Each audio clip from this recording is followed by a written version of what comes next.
Yosef David, j'enseigne au Machon Meir dans la section française, et à une époque où on se trouve, où il y a beaucoup de gens qui rêvent d'exterminer Israël, on entend souvent des paroles comme ça, eh bien, il est temps de parler de cette essence dont on parle dans la Torah qui s'appelle Amalek. Donc il existe dans la Torah un peuple un peu bizarre, dont la seule détermination, le plus grand dessein sur terre, la plus grande ambition, eh bien, c'est de faire qu'Israël ne soit plus là. Et j'aimerais qu'on explique un petit peu d'où vient Amalek, qu'est-ce qu'il a fait, quand est-ce qu'il apparaît, et essayer de comprendre, plus tard on va essayer de comprendre comment on fait pour détecter qui serait Amalek dans notre génération. Alors, Amalek, il apparaît sur la scène de l'histoire quand on sort d'Égypte. On sort d'Égypte, on est un peu, bon, évidemment fatigué, l'esclavage et tout. Et Amalek vient, il n'habitait pas à côté, il a fait du trajet pour venir nous rencontrer, et il est venu nous y attaquer. Nous y attaquer, et pour faire quelque chose de très important, parce qu'à l'époque où on sortait d'Égypte, le monde entier était tellement impressionné par tous les miracles qu'avait eu Israël, que, eh bien, personne ne nous aurait attaqué. On serait rentré en Israël et tout le monde nous aurait laissé rentrer. Mais ce qui va se passer, c'est qu'Amalek, il est prêt à faire quelque chose d'incroyable, de se faire maudire jusqu'à la fin des temps, rien que pour attaquer Israël, pour montrer qu'on peut attaquer Israël, qu'on peut vaincre Israël. Et c'est une chose d'assez incroyable comme ça. Pourquoi, justement, Amalek apparaît et fait des choses aussi avec une telle haine qu'il est prêt à tout pour qu'Israël ne soit plus là. Et donc, le Midrash raconte que, à quoi ça ressemblerait? À une grande bassine d'eau bouillante, donc personne n'ose s'approcher, et Amalek va se jeter dans cette bassine, et donc, évidemment, lui, il va être brûlé à vie, mais grâce à ça, les gens vont pouvoir s'approcher de cette bassine parce qu'elle va être beaucoup moins chaude.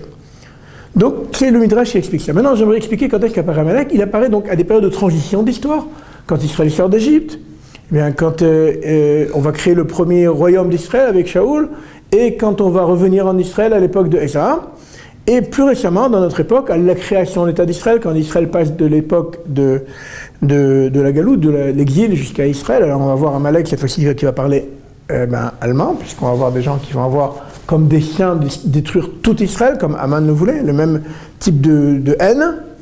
Et aujourd'hui, on va essayer de comprendre qui c'est plus tard, c'est qui Amalek, et aujourd'hui Amalek parlerait non pas l'allemand, mais parlerait l'arabe. On va voir donc de qui il s'agit. Donc Amalek n'apparaît pas dans l'histoire quand il y a une faiblesse au niveau religieux. Amalek apparaît dans l'histoire quand il y a un autre type de faiblesse, il y a marqué Ayesh Hashem Bekirunim Ain, quand le peuple juif a une hésitation, est-ce que Dieu est en lui ou pas? Est-ce que nous sommes le peuple d'Hachem?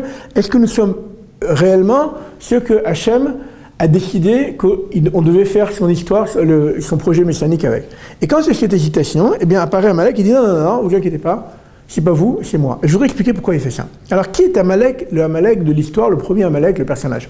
Eh bien, c'est le fils d'une femme qui s'appelait Timna et Eliphaz, fils de Esav. Alors, Timna voulait enfanter le peuple juif, elle avait entendu, comme il y avait une prophétie que le peuple juif allait naître, donc elle était voir Abraham, elle dit voilà, moi je voudrais me marier avec toi pour être la mère du peuple juif.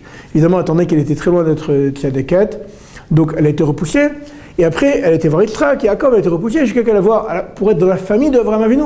Elle était prête même à être concubine, chose qui n'est pas très respectable pour une princesse comme elle, de Eliphaz, fils de Esav, pour être dans la famille d'Abraham Avinu.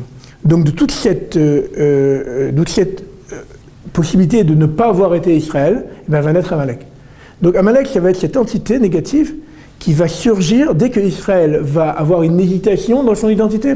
Est-ce que nous sommes Israël? Nous ne sommes pas Israël? Est-ce que nous sommes vraiment le peuple d'Hachem? Nous ne sommes pas. Là, tout d'un coup, Amalek dit non, c'est pas vous, c'est moi. Donc, quand on a demandé à Hitler, on lui a dit mais pourquoi vous en voulez tant aux Juifs? Il fait mais c'est clair, il ne peut pas y avoir deux peuples élus. Donc, il y a très fort dans cette idée de Amalek, ça va être quelqu'un qui va dire c'est eux ou moi, ça ne va pas être eux. Et ils sont prêts à tout pour ça. Ça va être des gens qu'on va leur donner de l'argent, et bien ils sont prêts à ne pas utiliser cet argent, mais rien utiliser pour détruire Israël. Donc on va voir des gens comme ça, il y en aura. On va essayer de comprendre comment on va faire pour les détecter. Mais ça, ce sera Bezrat Hashem dans une prochaine section.